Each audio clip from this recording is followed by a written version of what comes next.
Back to my channel. ఈరోజు మన video వచ్చేసి క్యాబేజీ రైస్ ఎలా చేసుకోవాలో ఈ వీడియోలో మనం చూడబోతున్నామండి.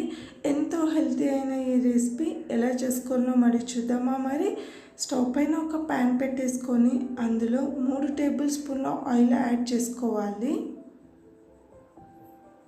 వన్స్ ఆయిల్ హీట్ అయిన తర్వాత 1 టేబుల్ స్పూన్ ఆవాలు, 1/2 టేబుల్ స్పూన్ జీలకర్ర వేసుకోవాలి.